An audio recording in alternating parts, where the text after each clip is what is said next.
Welcome, everyone. This is Dr. Scott. I am here with the always impressive, amazing, and bestie, Dr. Shiloh. How are you, Dr. Shiloh? I'm well. How are you, Dr. Scott? I'm doing okay. I'm in the beginning stages of trying to move. It's a chore. We're trying to avoid getting stressed out by it, but I don't know if that's exciting. Possible. Exciting, yeah. New place, not so far. You picked out paint colors that look gorgeous. Yeah, that's really fun. Great paint colors. Yeah. And there's a sweet dog that lives upstairs in the apartment from us that says hi to me every time I drive over. So he's up in the window. Are you taking your crows and your squirrels with you? No, I found a new crow crew over there. A new murder of crows? Yeah, and they're all adolescents, and they remember me now because the first day I went over, I threw a bunch of peanuts out. You know what I'll do for when we post this episode? I'm going to post the video because it was about 24 crows. It was really cool. Yes, please. I have to turn them into an army. There you go. Yeah. Anyway, sorry, nobody wants to hear about this. You guys out there, you're so great. Hey, Czech Republic, thank you for listening to us. Our numbers went up in the Czech Republic really substantially. So there's a handful of people listening to us. I wish I could even make my way through Babelfish to say something appropriate in Czech, but I was not able to do that. So I would love to go back to Prague. Let's make that happen. That'd be really cool. Okay. So everybody needs to save the date for May 20th, 2023 for a live podcast event that we're in the very early stages of planning, although we have been trying to make this happen for a very, very long time. We're finally getting to the place where we are, nailing down a date, nailing down a topic. And the greatest thing is that it's going to take place here in LA, in the area, in a really special area where I think it's just the coolest venue for an event altogether. But we'll talk more about it later. But it's also with some of our dearest podcast friends. More on it later. Please don't miss an episode and follow us on social media for all the upcoming details. Yes, we just want to nail everything down just a little bit before we give you details, and you can make your arrangements to come on out for that. Yeah, we've done 2 live events here.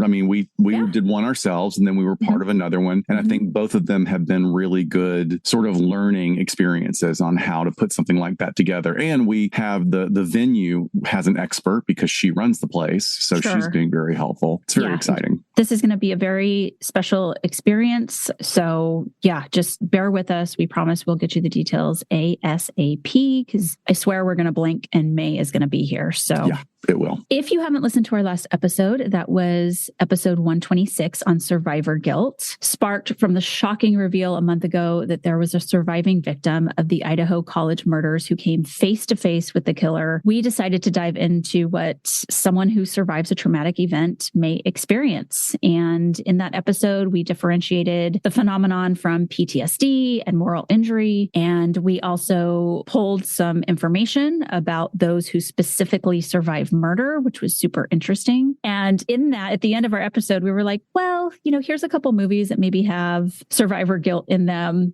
And we kind of put it out to our listeners of let us know if you come up with something better. And of course, we got some really great suggestions. You guys came through for films that depict survivor's guilt. Some that were brought up were Saving Private Ryan. Of course, I think there's a lot of military films out there that illustrate this, at least in some way. And then we also had a listener who had us remember the film Fearless from 1993. So this starred Jeff Bridges, Rosie Perez, and Isabella Rossellini. This was a screenplay adapted by the author, Rafael Iglesias, from his novel of the same name. And it was actually inspired by his own survival of a car accident. And the listener that sent in additionally a very beautiful monologue by one of the characters that really was the epitome of survivor guilt. And then I love that someone suggested The Lion King.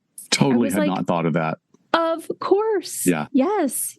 So wonderful, wonderful suggestions. We have this great relationship with Disney that tells these wonderful stories that, are offshoots of there are 7 basic stories that are archetypal in human existence, and they get told in different ways. But man, Disney always manages to make sure one of the parents dies.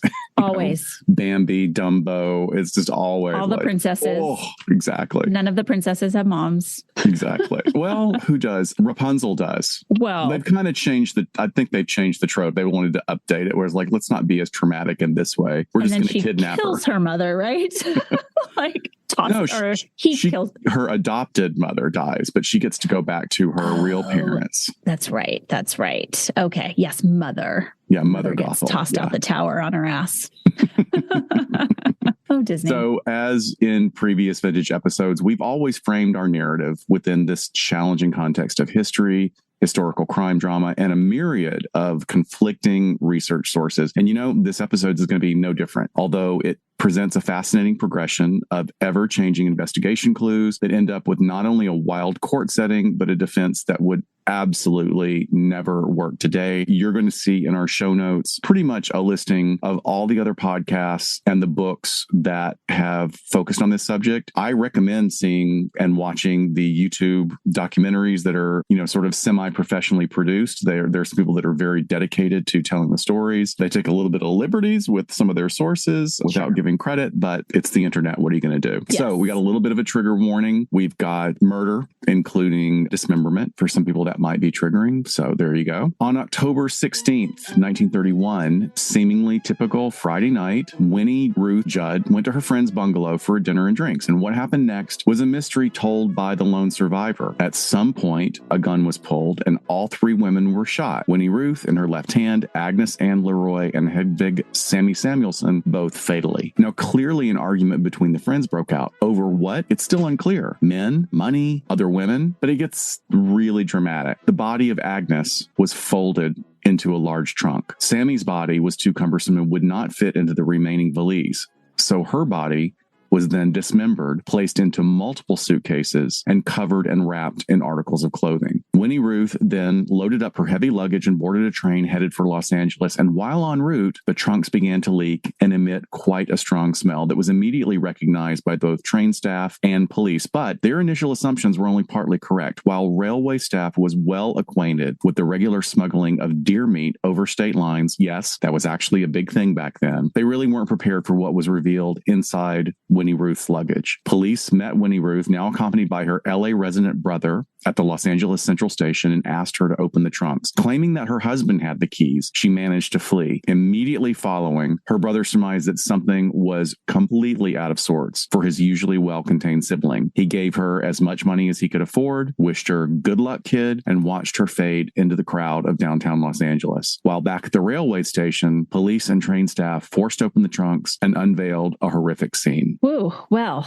let's back up and learn who Winnie Ruth Judd was. So Winnie Ruth McKinnell, who went by Ruth, was born in 1905 in either Darlington or Oxford, Indiana, depending on where you get your information. And she was the daughter of a stern Methodist minister and his wife. And at a young age, some report between 17 and 19 years old, she married Dr. William C. Judd, a man 22 years her senior. He was a 40-year-old World War I veteran and had a mean addiction to morphine, stemming likely from his injuries from the war. And there was not a lot of information about what kind of doctor he was, but clearly he was an out-of-work one because the couple moved frequently looking for steady employment. Their travels took them all over the U.S. and Mexico before finally settling in the Los Angeles area. And as Dr. Judd struggled with his substance abuse disorder, which most assuredly was one of the reasons he couldn't stay in employment situations for very long, Winnie Ruth was diagnosed with tuberculosis. So in 1930, she left Los Angeles and her husband for the dry air of Phoenix. And when I read this, I thought, did they think that dry air would fix everything back then? Because if you remember, Dr. Scott and our listeners probably remember, I'm pretty sure Elizabeth Short came out to LA for similar reasons, right? I believe so. What we do know is that Elizabeth Short had been at a summer camp for kids with tuberculosis, but for many, the bacteria can linger for years in the body without fully emerging. So yeah, there's this whole thing that we'll talk about a little bit just to give you a setting for understanding that this was an era before an onslaught of a broad range of medications for even just basic infections. Right. And believe me, tuberculosis is not a basic infection. And essentially this bacterium lodges in the lungs and it creates these pustules that cause bloody coughs, hacking, lung pain. Victims can waste away or are consumed from the inside. So therefore, tuberculosis was dubbed consumption. And in Victorian times, consumption became kind of glorified in romance novels and stories leading to a wave of young women starving themselves. Oh, so that makes me think of Moulin Rouge. Yes, there's this romantic character who is fated to die a young death, but is still pale and has glistening eyes and all these weird things. But the 1909 book, Tuberculosis, A Treatise of American Authors, confirms a lot of these notions. And there's a quote here I want to share with you. A number of patients have and have had for previous years to their sickness a delicate and transparent skin, as well as fine silky hair. Sparkling or dilated eyes, rosy cheeks, and red lips were also common in tuberculosis patients, characteristics now known to be caused by a frequent low-grade fever. We also begin to see elements in fashion that either highlight symptoms of the disease or physically emulate the disease. So I had no idea. I was going down a rabbit hole that there was this huge amount of research on how tuberculosis actually had a huge influence on fashion. So my thought here is before there was heroin chic, there was TB chic. I actually, all snarkiness aside, I think that's the point they're trying to make. This is over 100 years ago, and I think that's what they're saying. Oh my gosh, I would love to see some examples or what the fashion choices were. I mean, I don't know how you're sort of emulating or highlighting this. Interesting. Some strains of TB died very quickly in just a matter of days, and this was called galloping consumption, while other patients survived for years, not experiencing any symptoms, and still others lived long but debilitated lives. So Dan and I have this ongoing joke when we're watching movies that anytime a person coughs, I immediately say, okay, she's dead. Like you're watching a period piece and someone anything, coughs. Anytime. I mean, even if it's a modern piece and somebody coughs, like, oh, he's dead.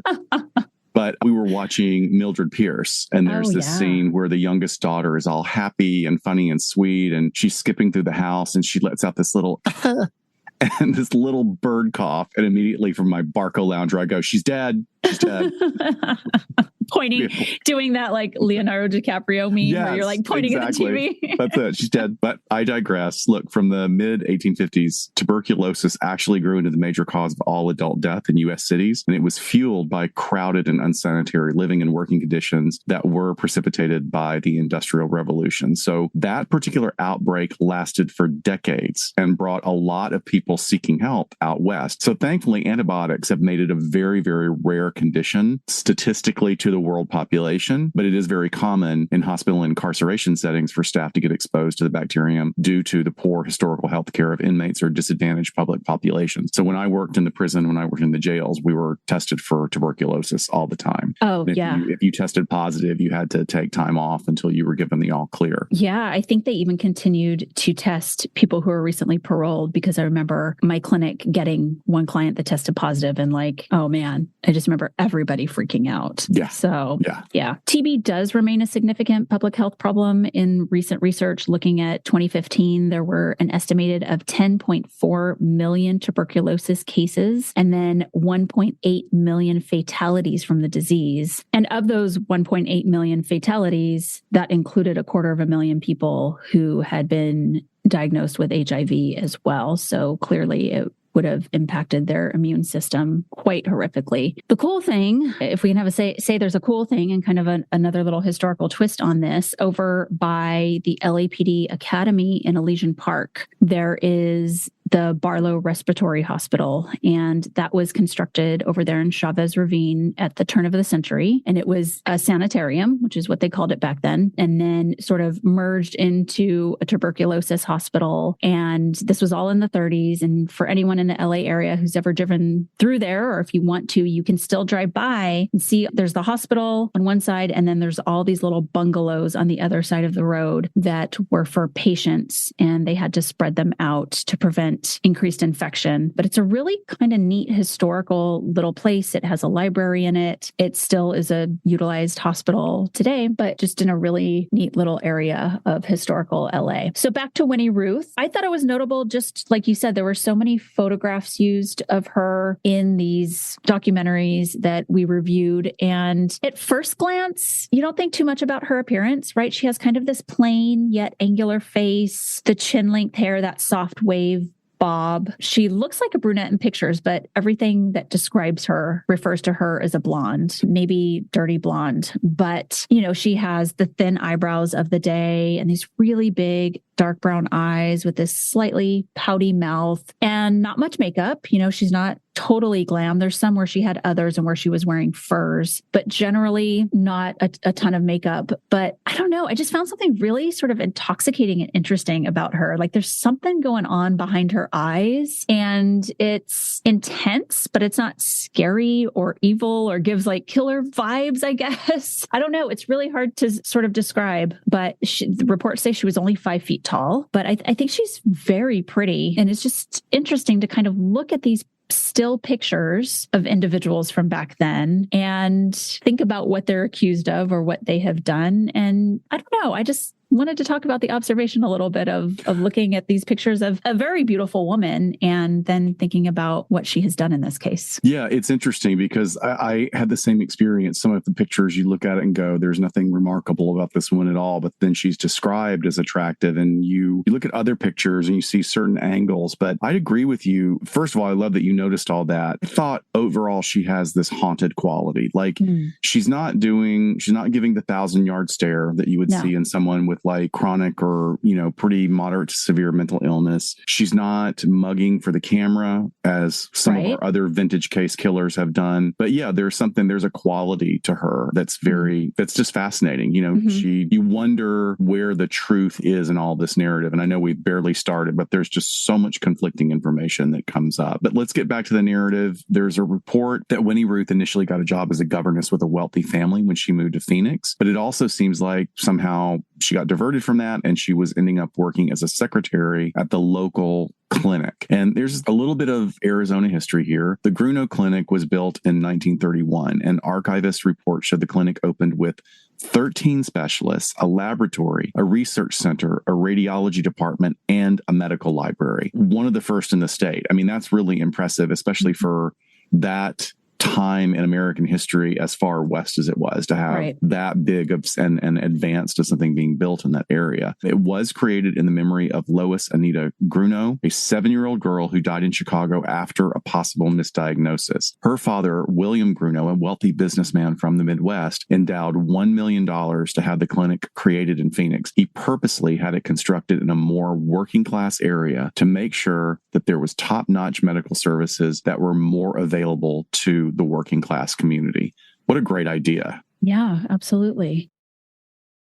So it was at the Grunow Clinic that Ruth met and befriended X-ray technician Agnes, or Anne, Leroy, and her roommate, Hedvig Sammy Samuelson, who was a teacher. The young women found themselves to have a lot in common through their work, as well as being the same age range. Ruth spent many nights socializing at their bungalow, playing cards, and eventually entertaining local businessmen. And put a pin in that. We will come back around. Sammy also had a medical diagnosis of tuberculosis, which emerged after both she and Anne had resided in Alaska previously. Anne was the general treatment of the day that we discussed earlier. The two of them considered moving to the driest American climate they could find and afford. And that choice was definitely Phoenix, Arizona, which was up and coming, but still quite affordable at the time. And I like to think that they all bonded over the fact that they were all working women. They were at least earning enough money to live on their own. And this was in a time when most women didn't have that luxury or weren't doing that. And while the actual truth of the entertaining and socializing with a character we're going to introduce you to in a bit, Happy Jack, and his buddies may not ever be known, it would likely have been to boost their income with things like meals and drinks and entertainment, and perhaps some other types of financial support to supplement their lifestyle. So what is confirmed in the records is that initially Ruth moved into Sammy and Anne's Second Street bungalow for a short time, but differences eventually emerged between the young women, causing Ruth to move out on her own to an apartment. One of the resources that we reviewed alleges that Ruth had some annoying housekeeping habits, basically did not clean up after herself or regularly contribute to upkeep. And this really irked Anne and Sammy, who were known to be somewhat fastidious. Yeah, I guess this was at least a little riff that the ladies had between them. Yeah, that can always happen. I think it's easier sometimes. There may even have been studies on this, that it's easier when there are only two roommates But the more that you introduce additional people into a living situation that aren't related, is that you drive up the potential for internal conflict. So sure. Well, and clearly Anne and Sammy had lived together for some time. I mean, they lived in a different state and had their habits down. And then Ruth comes in and she's just, I don't know, leaving dirty dishes and... It sounds like that's what it was. It sounds like it might have been that. But again, we have only personal recounts at this point as to what actually happened. Although there is a very interesting book that I'm planning on reading that we'll talk about at the end. One of the relatives of the victims, her great niece, wrote a book about this, which I think is a great idea. Since you sent me down that rabbit hole on tuberculosis, I go too far afield tangentially. But one of the things that we talk about that you hear so much is people moving west for tuberculosis to get the dry air. And the published literature suggests that this is not actually a specific favorable or unfavorable climate condition for TB, but that transmission is definitely enhanced because of poor ventilation or overcrowding. So that goes back to the jail and the incarceration and the hospital settings where it can be a problem. There is a definite association between humidity and TB. TB is immediate and strong even in low humidity, but the risk decreases with the reduction in humidity. So definitely it's not good when you're in a humid environment and you're coughing out particles that then attach to the particles around, they get spread around. But interestingly, it can be just as bad if you're in an optimum dry environment, but there's a lot of airflow. So too many people with airflow, people are going to get infected, which is so weird to be talking about this now as we're kind of coming out of COVID. I know. I was having the same thoughts. This was like people talk about the Spanish flu, but tuberculosis has been another airborne infection, bacterial rather than viral, which caused a lot of deaths and is related to, those ventilation issues. Well, and I'm thinking of if these three women are living together, two of them are diagnosed with tuberculosis. And so Anne, for whatever reason, either was never symptomatic or never tested positive, just skated around it living with Sammy for so long, and then Ruth being introduced to the mix. So you wonder, that's another thing where I start wondering, is this something that was just so accepted? It's like, I don't have the galloping consumption. I have it's in my body, but I don't have any symptoms and I'm kind of okay. But one of them did have symptoms. One of them was very weak most of the time. And that was Ruth. She had chronic long-term, that became part of the defense. But what we know does work, especially in the times before antibiotics, was rest therapy. And that sounds great. I'll take a prescription for that. Can we have it now? Can I have 3 weeks of rest therapy, please? And this is because of the position of the patient when they're laying down. There's the benefit of reduced stress on the immune system and hopefully at least cleaner air in the chosen environment of mountains or desert, pre-smog, especially when we're talking about Southern California.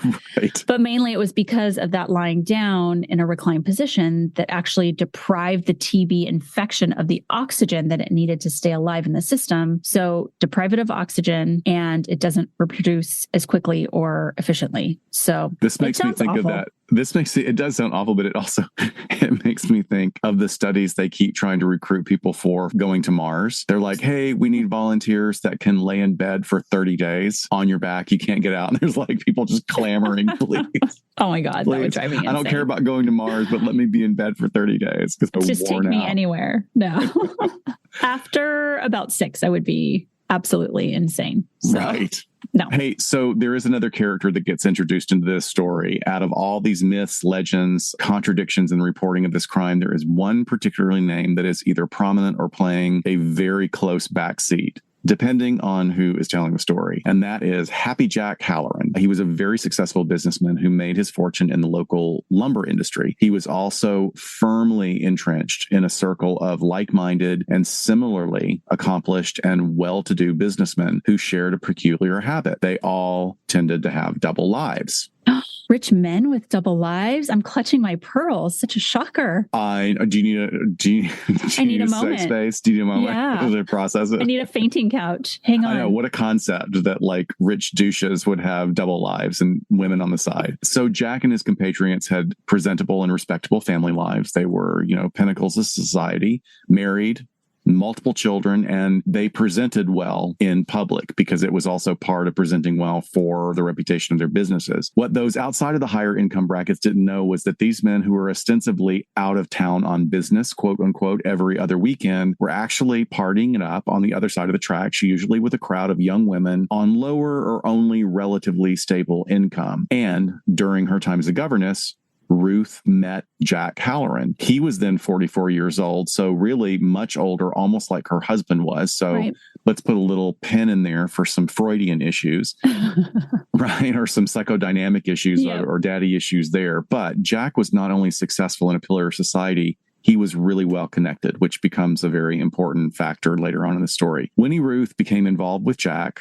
And like I said, he had sported the nickname Happy. And so he was known as Happy Jack, big boisterous guy with a lot of money, but also apparently could be very intimidating. Winnie was still married to her medical doctor husband and was in contact with him, but he was basically tooling around Southern California and Mexico trying to keep jobs. I can't help but think that as backwards as substance abuse issues were treated then, that he may have been going from clinic to clinic as a general practitioner in order to access morphine and then getting kicked out. That might have been what was going on. Clearly, he was not able to keep regular employment because even a doctor, while doctors weren't as rich then as they are now, they were certainly had the opportunity to be well-to-do. So it's an odd situation that the two of them are separate like this. But like we said, Happy Jack is married, Winnie is still married, but this opportunity to be with Jack and have this relationship continues to grow. She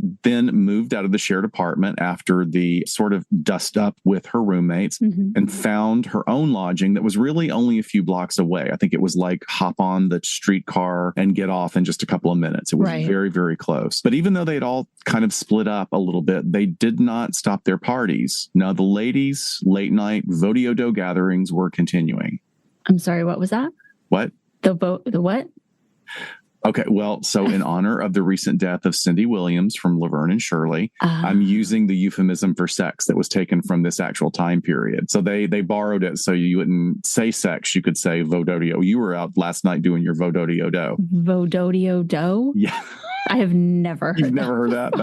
That's the difference in our ages. That's hilarious. But going back to a point you made about rich, successful men and their side relationships, for people out there that are listeners that really like classic movies, this is not necessarily a noir film, but it can feel very noir because it's black and white and in Manhattan in the late 50s. And it's beautifully, beautifully shot. And it's a drama comedy with Jack Lemmon and Shirley MacLaine called The Apartment, about a young executive that basically is moving up through his company by giving other executives keys to his apartment so they can bring their party girls over.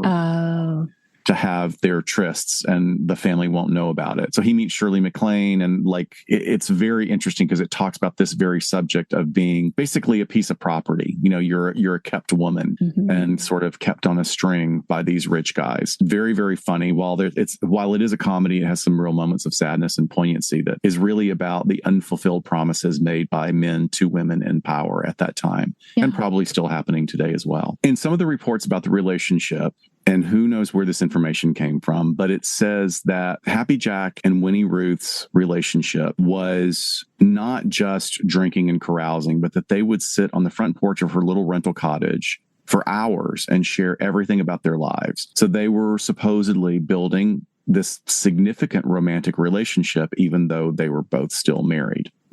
Well, that's interesting because it turns out that Sammy and Anne also happened to be acquaintances of Happy Jack. And in fact, the bungalow they rented belonged to him. And it was alleged in several reference sources that all three women had varying degrees of relationships with Happy Jack at some point. This was focused on in the trial and by other writers as it supposedly led to increasing tensions between the women, which then led to violence. And there are many theories about what transpired that night. And according to really one of the most accepted timelines, Ruth had confirmed plans to see Happy Jack that night. So she initially declined to head over to her previous digs. But when Happy Jack didn't show up, Ruth went to the bungalow after all. And if that's true, you can imagine what kind of mood she might be in, whether pissed or suspicious or who knows. But as we have often said on these vintage episodes, there's no way to have a clear-cut story and objectively confirm a story of events as they unfolded. And with, as most of these dramatic cases, Ruth's story changed over time with multiple conflicting and complicated confessions and retellings, letters, interviews. And this is really an interesting point. This absolutely would not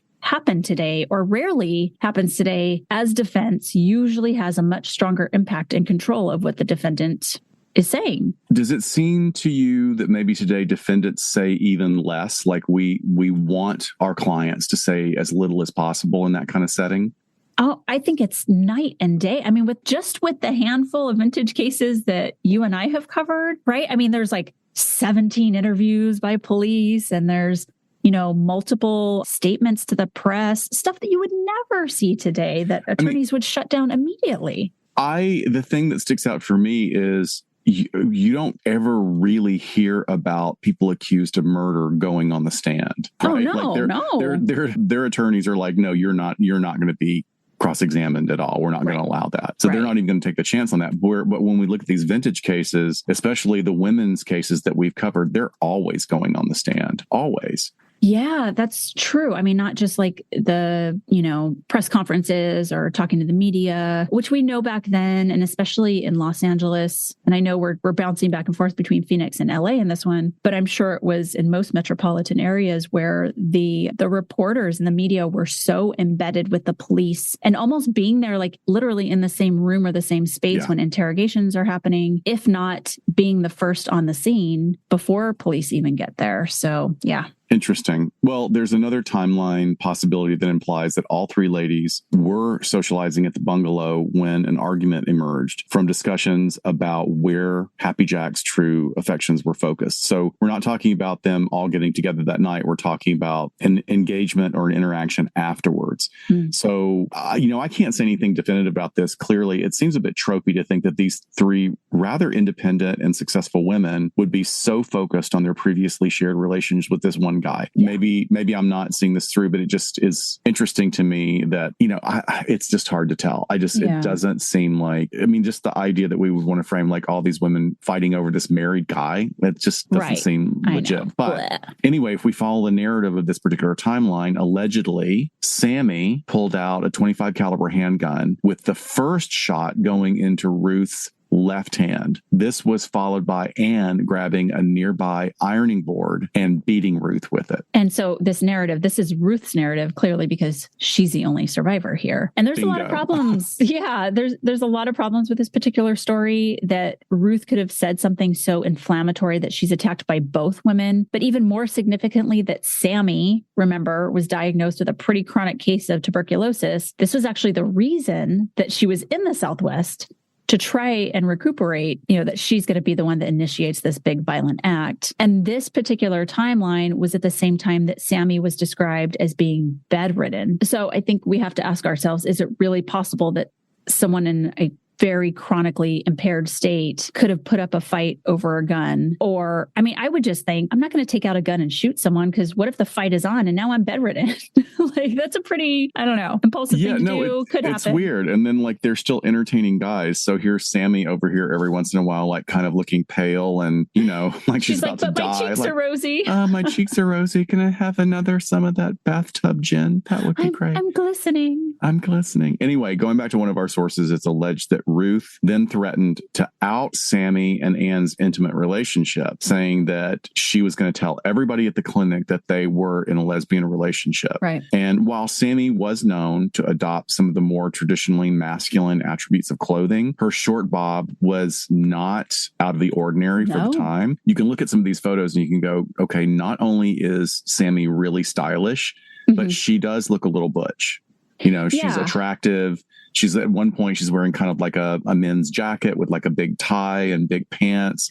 Yeah. It's wonderfully stylish, but it's not her everyday wardrobe. So is this something that somebody saw and they're like, oh, let's add this lesbian angle to the story? Because there were two mattresses that will come up later, right? Right. Yeah, could be. Or, was this one image that was taken of them as a couple? Because that particular photo, she kind of has Anne sort of tucked in under her arm. I don't know. It's a lot of conjecture for sure. But going back to looking at motive and perhaps were they harboring a secret that Ruth was threatening to reveal could make sense. Or maybe, it wasn't secret. There wasn't anything going on, but she was going to accuse them of it anyway. And at that time in history, that could have cost them their jobs and ostracized them from the community easily. Well, there's another version of the story where Ruth arms herself with both a gun and a knife because that just makes so much sense and really easy to manage, right? Just as many weapons as you can possibly hold. Just load on up. Anyway, she allegedly appears at the bungalow in the middle of the night while Sammy and Anne were asleep. And this is congruent with the Phoenix Police Department's asserting and maintaining the theory that both young women had been shot while they were in bed. Supporting this theory is the fact that both mattresses were missing from their home and only one of the mattresses was ever found. Interestingly enough, with no bloodstains. So for our forensic files friends out there, what does that tell you? Yeah, why? So the mattress, there's only one mattress found. Why did you do that? I don't know. So many theories, many ideas about what led to an argument that night. There are theories that allege that Ruth, being jealous that the other women were having sexual relationships with Happy Jack, believed that she was being edged out of the benefits of involvement with him, with a rich and generous, albeit married man. I could see that, again, it comes back to money. We know so many of these violent acts are about money. But there's another theory that alleges Sammy and Anne being furious with Ruth, introducing Happy Jack to yet another woman who is known to have syphilis. So it's like you have all these diseases, all these people. So how would they even know this? And remember, they worked in a medical clinic, right? So because someone possibly accessed the woman's medical file, then leading Sammy to make the point that the woman's sexual history and medical diagnosis were confidential. So you're seeing this argument coming up and then maybe fingers being pointed here. Also remember that the discovery of the uses of antibiotics, particularly penicillin, had only occurred a few years earlier, and sexually transmitted diseases, particularly syphilis, had both immediate and hardcore inevitable symptoms, including deformity and death if left untreated. So we have potentially, if this other woman is being introduced and if maybe they're all having relations with this same group, that I could see why they would be pissed. But it's so interesting to think that they worked in this clinic and maybe that's how they were getting this information. Yeah, syphilis, up until the time that antibiotics were brought on the scene, it was a done deal. You talk about sort of having existentialist view of life. It's like, well, okay, I'm going to have the worst of these symptoms. Then I'm going to get to a place where I can't infect anybody, which is great. Mm-hmm. But then I'll start getting lesions all over my body and I may lose my nose. And eventually I'm going to have dementia symptoms. So good times. Yeah. Good times. But regardless of how all this went down, Sammy and Anne were murdered that night, brutally murdered. And was it actually Ruth, or was it in conjunction with another perpetrator? Both of them died that night, with Ruth allegedly dismembering Sammy's body and putting her head, torso, and legs in a shipping trunk. And then Ruth allegedly put the upper section of Sammy's legs in another box, then stuffing Anne's remains into yet another truck. That's a lot of luggage. That's a lot of leaky luggage. For a 5-foot tall woman. It's a very good point. So, but why is this particular bit so controversial? Because the police and the coroner reports indicated that the bodies were dismembered by a professional, not a nursing professional, but a skilled surgeon. Where have we heard this before? It was George Hodel. It's George Hodel. He went back in time. Oh, boy.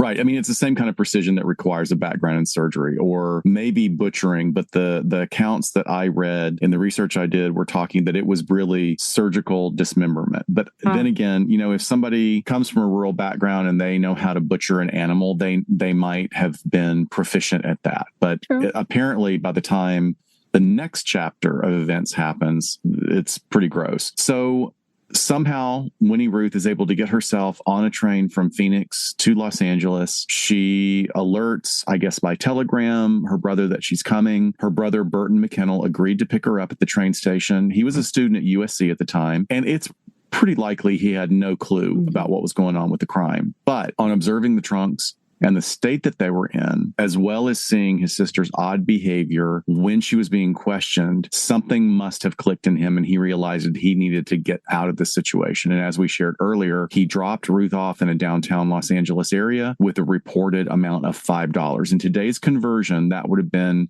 about $111, which sounds like I'm going to, like a college kid, I'm going to give you all the money I can get my hands on, and you got to go. I'm going to nope out of this, right? So what had happened on the train ride over before Ruth even gets into the station is that the porters had noticed that the luggage was leaking. Going back to our earlier statement, this wasn't an unusual occurrence, but it was illegal. You couldn't smuggle deer meat or other meat across state lines for a number of reasons, including health reasons. Yeah. But she was pulled aside so that they could inspect the luggage. She makes a story very nervously about not having the key, and then walks away from them with her brother in tow. Her brother's following her like, what's going on? What's going on? So he gets in, nopes out of the situation. The cops are back in now with the railway employees, and they pick the locks, opening the suitcases to a really horrific sight. Handwritten letters, hastily collected belongings, all wrapped up in bloodied clothes, and at the bottom, the horribly dismembered bodies of Anne and Sammy. Immediately, the search for Winnie Ruth begins. Yeah, and I believe they even found, was it a hat box in like the women's restroom that had the rest of Sammy's body parts in there that was not in the original trunk. Yeah. So she, had left that behind as well. It's just horrific. So this all took place in Central Station, which is not Union Station. If you do some online searches about this case, you will see photos of Union Station, which is where you and I took some of our promo photographs. But Central Station was the Southern Pacific Railroad's main passenger terminal in Los Angeles before Union Station was even built in 1939. So remember, we're talking 1931 here. And it was formerly on Central Avenue at 5th Street in eastern downtown Los Angeles. And Central Station was the primary hub for the Southern Pacific passenger operations in Southern California. And it was served by the passenger train lines Sunset Limited, Coast Daylight, and Golden State. Don't those sound so glamorous? And the station replaced the company's previous Los Angeles terminal, which was called Arcade Depot, and was often referred to by the name of that older facility. So sometimes you still hear it referred to as that. And again, probably third time coming back around to Elizabeth Short. This isn't that far from where the Greyhound bus station was, where Elizabeth Short had stored her luggage before she disappeared, and where they found it, a few days after her body had been found. That's fascinating. Again, we have these unfolding scenes that are shrouded in time and mystery. So the exact movements of Ruth immediately after her brother's departure are not known. But somehow, either by hitchhiking, by public transportation, or even just walking, she ended up in a suburb of Los Angeles called Altadena. It's a beautiful little community north of Pasadena, and it's tucked right up into the foothills of the San Gabriel Mountains. There's also evidence that she made her way back to the Altadena sanitarium named Lavinia, where she had once stayed when she was sick. Ruth later asserted that she was staying in one of the patient rooms by herself with nobody bothering her. So she might have been so familiar with it that she just slipped in and, got a hospital gown and was able to fly under the radar for a while. Yeah, I lived in Altadena for a very long time in my childhood, and this was a beautiful area. It still is, nestled up against the San Gabriel Mountains, like you said. But back then, Lavinia Sanatorium, it actually had opened in 1911, and for more than 6 decades offered care and sometimes a cure for over 50,000 tuberculosis patients. Wow. And it was located at the north end of Lincoln Avenue, and quite the oasis. They had horses, chickens, turkeys, cattle, orange and grapefruit trees, vineyards, and its own post office. And it was this little retreat where people suffering from this disease could go, be again away from the masses, and income from selling the grapes, eggs, and milk helped the expenses to feed the patients. And the idea was just to have a nice retreat for these people to perhaps do their, what kind of therapy was it? Not laying down therapy. The rest therapy. Rest therapy. So yeah, she was clearly familiar with it, and she just scooted on over there to hide out for a bit, sounds like. There's another report that she walked into a store on Broadway Avenue and sequestered herself kind of like a stowaway in order to spend the night inside. And the report said that during her hiding in the store, she wrote a confession letter, but then she was so overcome with anxiety that she decided to flush it down the toilet. And the letter was allegedly recovered, and that comes up later on. But what does seem to be happening is a real decompensation in Ruth. At this point, she's got no place to go. She's got no one to turn to now that her brother has completely removed himself from the situation. And while all this is happening in LA, there's a real circus atmosphere that is happening back in Phoenix at the crime scene, because the landlord, remember, Happy Jack owned the building. Right. But he had a landlord or manager that was running it. That landlord was reeling in cash by collecting 10 cents from anyone who wanted to come and see the brutal crime scene. Of course, this completely polluted the crime scene, confusing and complicating any hope of collection of evidence that would solidify what actually happened at that location. But let's get back to Ruth. She is out of resources. She's disheveled. She's bruised, somewhat battered, and now with a gangrenous gunshot wound in her hand. It's really serious. So she just picks herself up and she surrenders to police at the Alvarez and Moore Funeral Chapel in Los Angeles on October 23rd. And what's interesting about that location is that that was one of the places she had gone to hide out. So maybe she was being kicked out of places because she was looking worse and worse, but she just went into a funeral home and then saw a newspaper where there was a quote from her husband begging for her to surrender. That apparently was the turning point for her turning herself into the police. Wow. Well, on January 19th, 1932, the trial begins at the Maricopa County Courthouse in downtown Phoenix. Winnie Ruth had been accused and charged with the murder after her extradition back to Phoenix, Arizona. And the judge in charge of this case was Howard C. Speakman. The media, of course, it's already spun up, but they have gone on to give her a bunch of different nicknames. They called her the Trunk Murderess. I've also seen her referred to as the Lizzie Borden of Phoenix, as well as the Blonde Butcher. Wow. Yeah. Well, they also briefly called her the Tiger Lady, but it didn't stick. Remember the other one we did back in the day? It was the case with it was the Tigress or the Tiger Lady because she used a claw hammer to kill her boyfriend. Clara Ruth, the Tigress. That's it. Yeah. Yeah, I read that and I was like, are they getting these Ruths mixed up? Like, what is happening? Could be, yeah. Maybe they were just running out of things to call people. I don't know. With entertainment being at an available minimum those days, a crime like this was sure to fill the papers and sell copies. Of course, the result was that the press had begun and continued a relentless pursuit of the story, including printing any and every iteration or contradiction that emerged, even as she faded into anesthetic oblivion for the surgery necessary to address her now really, really infected hand. I mean, she's been on the run with this gunshot wound, with the bullet still in her hand, I believe. The press was taking notes on everything that Ruth said. And while 2 bodies were found, Ruth only faced a trial for Anne Leroy's murder. And for some reason, the dismemberment of Sammy's body was not a topic of discussion during her trial. It's very interesting. There's a dramatic sort of crime of the century story to be told here about how the prosecution milked any and every supposition about what happened that night in the bungalow. And they finally settled on a narrative where Ruth and Anne exploded into an argument over a supposed sexual encounter that Anne had had with Halloran.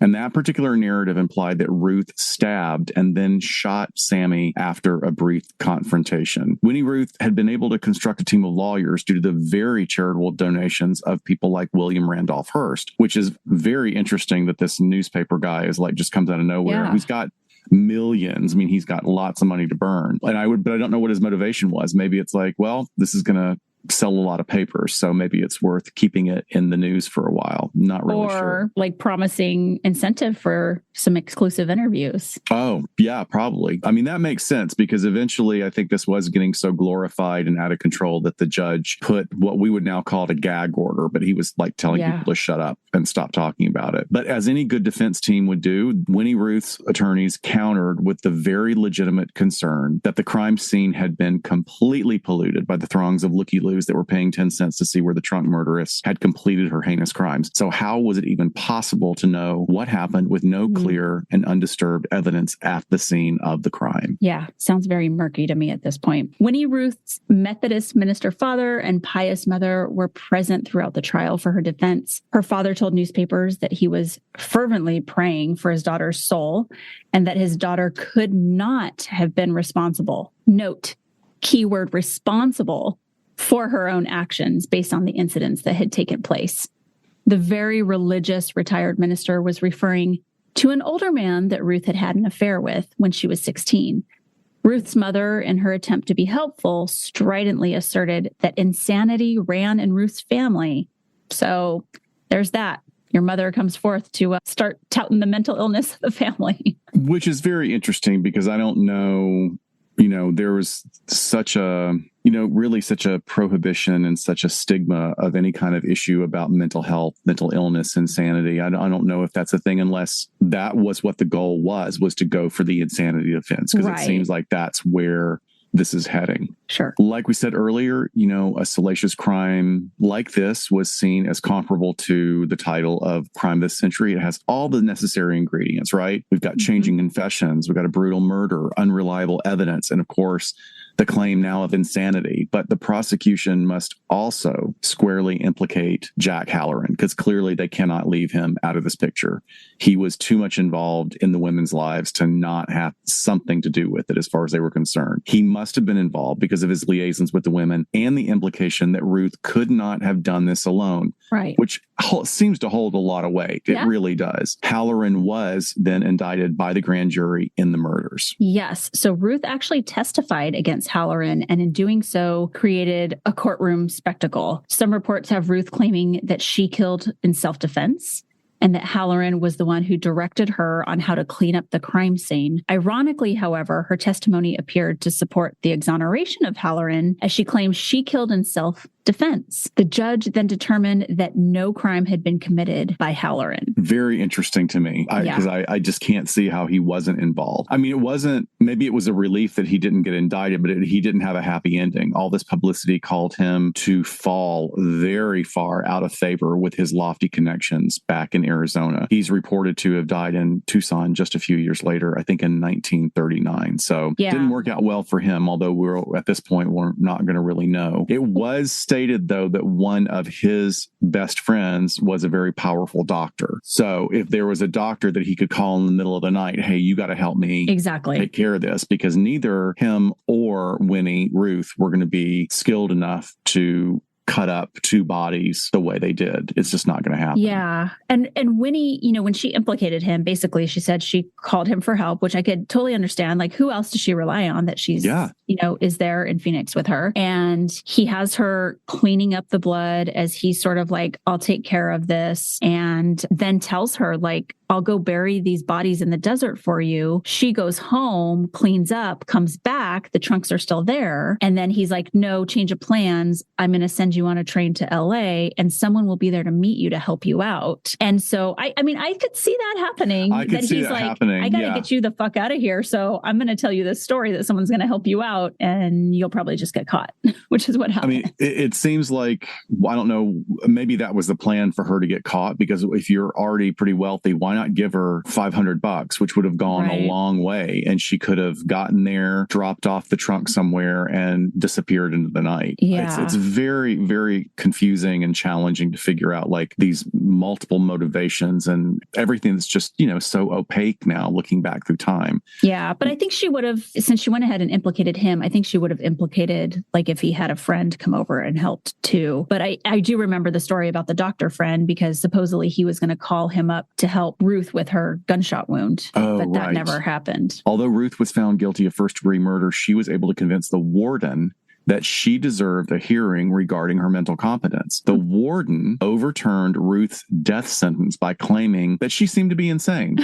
And he's a professional. Well, it's very interesting that a warden, I mean, I guess in an incarceration setting, a warden or a professional that's in charge of that could say, no, there's something wrong with this inmate. We need to have them evaluated. Sure. But this is the next level of that. Like, no, I'm going to overturn what the judge has said. I guess they had that power. I guess they did. Judge Speakman had ordered Ruth to die by hanging, and she was sent to this prison in Florence to await her execution. But this is where the warden stepped in, overturned that decision, because just days before her execution, she was called back to the courtroom for an insanity hearing. Successfully for her, in 1933, she was found to be insane. And with this change in status, she was then moved from prison to the Arizona State Mental Hospital for a 38-year stay. 38 years. Okay. Wow. Inside the hospital, she became very popular. She was supposed to be very approachable, very kind. She was doing hair for the other female inmates, and she befriended guards as well, which I can't help but wonder if that likely contributed to her ability to escape the hospital on a number of occasions. And when I say a number, we're talking multiple times for long periods of time. Oh, yes. She expertly managed to escape from the hospital 7 times, with the term of the final escape lasting for over 6 years. Wow. I mean, that's pretty impressive. And we see this with a lot of the female murderesses we cover, where they are just like the most perfect inmate and very supportive, and people can't say enough about them. But we can only imagine the horror of the family that took her in during her last escape. After fleeing to Northern California, Ruth assumed the name Marion Lane and worked as a nanny for a wealthy family. Following her discovery after an ongoing police investigation, Ruth was transported back to the Phoenix Asylum in 1969, where she again demanded a sanity hearing that her case be reviewed by the state parole board. So she's like, I'm crazy, and I demand to be evaluated and proven as such. Which is so weird. It's just so mind-boggling, because that's so different from the parameters of how we look at it today. And it's fascinating to me. Obviously, she wasn't crazy, and she was Clearly. Like, but I want to stay in the hospital, not prison, or don't hang me.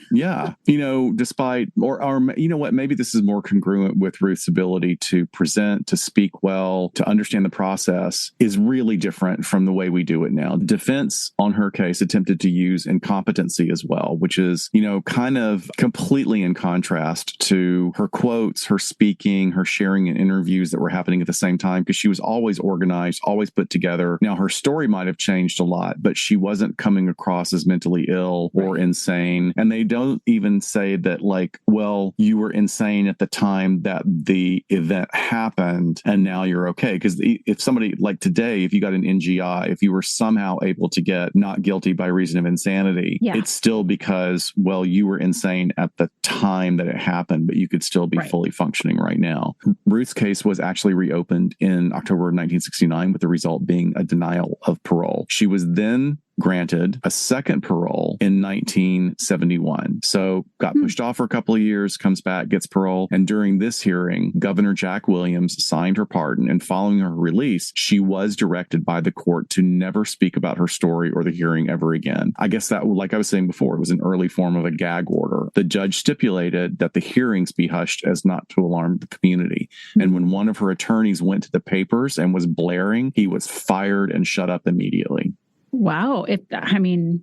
He should have been put in contempt of court for basically violating a gag order. Yeah. Because now he sort of undid why they did that in the first place. Here they're going to let this murderess out, and they don't want to alarm everyone. And he blabbed what a good job he did getting her out of her situation. So but who even knows if a gag order in the way we understand it today even existed legally then? Yeah. Well, she successfully returned to Northern California and again assumed the identity that worked for her before, Marion Lane. Sounds like a nice place to live. Mm-hmm. After the death of the matriarch she previously worked for, it's reported that she inherited some money on which she was able to live a modest life. Winnie Ruth Judd died in 1998, exactly 67 years to the day after she turned herself over to the police. Wow. A letter was discovered in 2002, allegedly written by Ruth to one of her attorneys in 1933. In the letter, written on death row, Ruth allegedly described killing Anne in the middle of the night while Anne was sleeping. Ruth then killed Sammy in a confrontation, and essentially, she felt like she had to remove her as a witness. Winnie Ruth Judd died in her sleep on October 23rd, 1998, at the age of 93. The bungalow in Phoenix, Arizona still exists, and attorney Robert Warnicki was reported to have purchased it with the plan of restoring it to its original state. So you can still drive by it if you live in the Phoenix area. There have been many authors who have been fascinated with Winnie Ruth's life. I think that they've all done a great job of diving in. Again, they may be making some assertions that really don't have a lot of proof, although they've really dug deep and found photographs and talked to family members and gotten letters. But still, even as we're doing today, there's a lot of assumption that's going on. But without going through all of the authors that are listed, there are two sets of authors that came out with the major books, and they have even updated over a period of 20 years. When they've got more information from a release of records, they've updated them. So Dwight Dobkins and Robert J. Hendricks have both had double versions of the books. And there's another one, Jana Bommersbach, and she wrote the first version back in 1992, and she's released one later. But like I was saying earlier, there's another interesting development because there's a book entitled Sammy and Sonny: The Story of Hedvig Samuelson Murdered by Winnie Ruth Judd, and the story of Sonny Worrell's search for Sammy. And it focuses on the victims. And she is a descendant of Sammy's. She tells the story of Sammy Samuelson, and she wanted to do this in an attempt to create a legacy of Sammy as someone who was more than just the victim of this hugely sensationalized crime. She was an adventurer, a school teacher, a mentor to her students, and her story was only fractionally told as a side character in this drama for decades. So 70 years after her death, her niece corrected the record in the goal of showing Sammy's dignity. And I love this, actually. So absolutely. I mean, especially nobody was ever charged for Sammy's death. Yeah. I mean, how awful is that? Good for her. That's wonderful. Yeah. It just also seems like not only was that completely unfair, but it just sounds like, maybe Happy Jack burned his last bit of money in getting the defense that he got. Mm-hmm. And as a result, what he did was pay off the judge or pay off the system or have enough of a good defense for it, where yes, he got charged, but the charge was revoked. And as a result, we don't know who was responsible for the death of this other one, because clearly there's only a couple of people in the room and somebody did it. Right. No, I would love to know more about the forensic evidence. Ruth's gunshot wound, like, was that accidental and she got shot? Did she do it on purpose afterwards to make That's it one seem of the theories too. Yeah. She was a victim in all of this. Gosh, there's just, I think we could make up a million wild stories about what happened that night.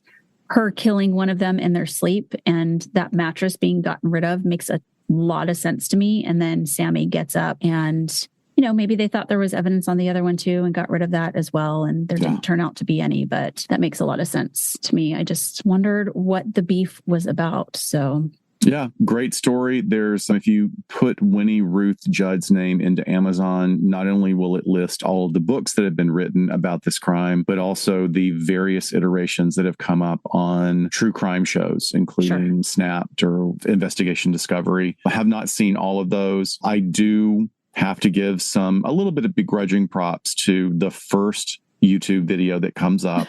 This guy spends an hour and a half giving a very deep dive into the history of this, at least from that particular author that he's using from her perspective. But there's also some really great photographs of everybody that are really cool to see. Yes. So yes. I advise people to watch it on 1.5 speed because it's a little bit slow. We'll post some photos, of course, on our social media to go along with this. So, there is your vintage episode for February. A lot of fun, as always, with our historical deep dives. Join us on Discord. Yeah, join us on Discord by upgrading to our $8 or $10 tier on Patreon. We are still having a blast and getting really good recommendations from people over there, and just little things, saying hello in the morning and posting pictures of sunrises where everyone is in the world. Some days it's kind of cool. So I know we've talked about it a lot, but it's new to us, and it's just great to connect with you guys in a different way. All right, Dr. Scott, I think that's it. This is great. Thank you so much for your time. Go and have a wonderful afternoon. And we're going to see all of you next time on LA Not So Confidential. Bye, folks. Bye-bye. We sincerely thank you for spending some time with us today. LA Not So Confidential is part of the Crawlspace Media Network in partnership with Glassbox Media. Each episode is hosted, produced, and written by Dr. Scott and Dr. Shiloh. Our post-production editing and sweetening magic is handled by the multi-talented Jason Usry of Ear Cult Productions. The LA Not So Confidential theme entitled Cool Vibes Film Noir is composed and performed by the talented Kevin MacLeod. He graciously allows us to use his music via a Creative Commons attribution license, and you can check out all of Kevin's amazing work on YouTube. All of the resources for each episode can be found on our website at la-not-so-confidential.com. You can find us on Instagram at LA Not So Podcast, on Twitter at LA Not So Pod, and on Facebook at LA Not So Confidential. Media inquiries and bookings are scheduled at alienistentertainment@gmail.com. Please join us each month on Saturdays at 4 p.m. Pacific Standard Time for a live streaming and very interactive broadcast on YouTube entitled Behind the Couch. Stay tuned to all of our social media for our live streaming scheduling announcements. Subscribe to LA Not So Confidential so you never miss a new episode. And lastly, we'd be honored if you joined our Patreon at patreon.com/LA Not So Podcast. With a subscription, you get an ad-free listening experience, and you'll be the first notified about upcoming live events, social gatherings, and super cool swag coming your way. Thanks for listening, and join in with us next time on LA Not So Confidential. Bye, folks.